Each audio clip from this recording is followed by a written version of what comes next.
dear health seekers, Inga from Health Origins here. So today I'm going to show you how you can use your carrots to make carrot chutney. So let's get to the recipe. We've got all of our ingredients here. So this is about 500 grams of carrots that I've peeled and grated. If your carrots are organic, you don't necessarily need to peel them, it's up to you. Then I've got one large red onion that I've grated here. It does produce quite a lot of tears when you do that. And also you could use white onion, but that's the only onion I had, so I used the red one. So one large onion grated. Then I've got 1 cup of rapadura or panela and refined cane sugar. Mine is panela here. So that'll give like nice caramel kind of taste to this.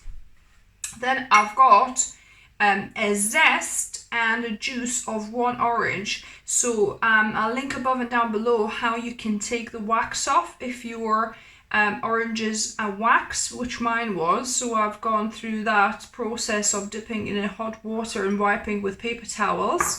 So I've got the zest and also a juice of 1 orange. So I'm adding that here, the zest as well.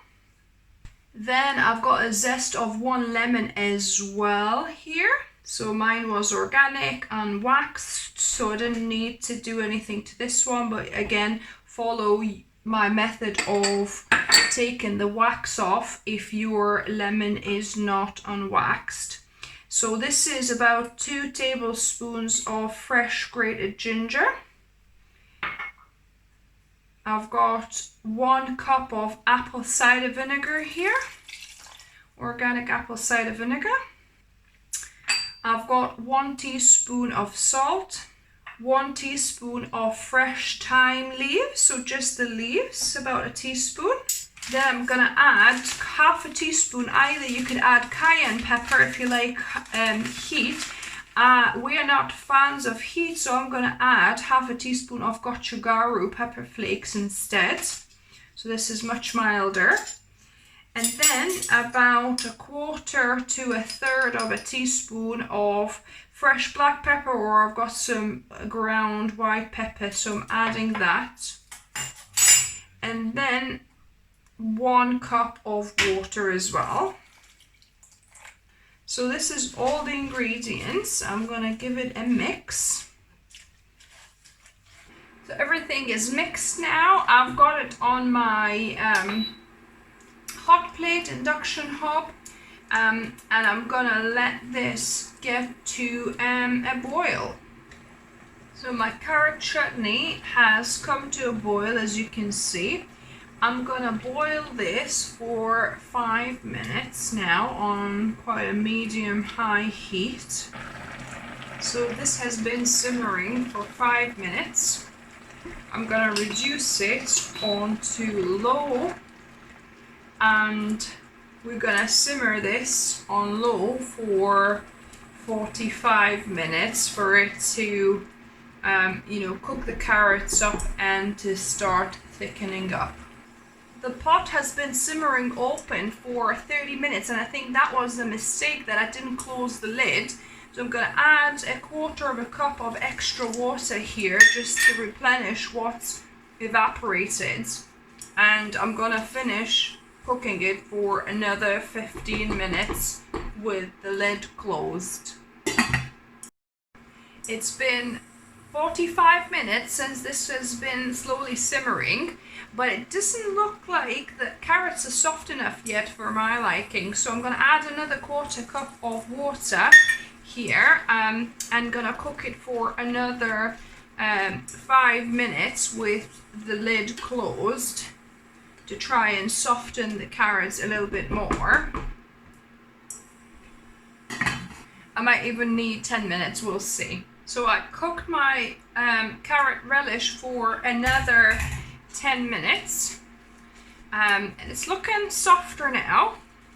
So I'm gonna jar it. So I've got disinfected glass jars, which you basically wash out with warm water and bicarb soda. I've got a little thing here to help me. And then, you know, you rinse it and then you pour some boiling water over. And that just basically disinfects the jars so that they don't harbor any bacteria. And I'm gonna just put it full, like so. And I'm gonna just put the lid on, which I've also disinfected, and the best way to do it is to drop it upside down, and that way, you know, it seals and it disinfects the lid even more. And there's not a lot of liquid actually. If you like more liquid, you might want to add a little bit more, either water or even more orange juice perhaps. You can play with the kind of the taste and the flavors. I'm just sticking to the recipe that I saw, and we'll see what it's like. And I've got enough just for another jar, just that we'll eat, you know, put it in the fridge and eat soon. Apparently you need to mature this up to 3 months, I think. That's what's the recommendation. The longer it matures, the better apparently it gets, but we can't wait that long.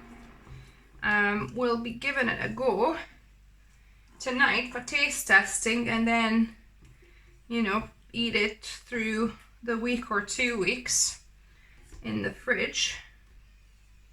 It should last a couple of weeks, I would say, because obviously it's got plenty of acidity there. There we go. So I'll let this cool down and then we're gonna taste test it.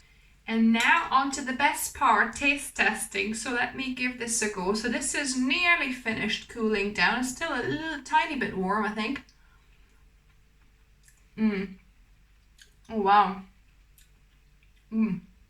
It's definitely quite sharp, tangy, got that sweetness, kind of like really sharp and pickly. And I can see how as it matures, it'll get better. But yeah, that's definitely a nice kind of tangy addition to your meals. I love stuff like this because you could add this to your salads as well to add that bit of spice and tanginess and the sweetness. Or you could add it to wraps or wherever else you would use, or on sandwiches, cheese sandwiches, that would be actually quite nice. So yeah, so that's a successful recipe. I'll link down below where I got the original recipe from for you. If you like this video, give me a thumbs up. If you're new to the channel, welcome and subscribe for more videos. I try and upload one or a couple of videos for you every week. And remember, food is fuel. So be mindful of what you put in your body. Until next time.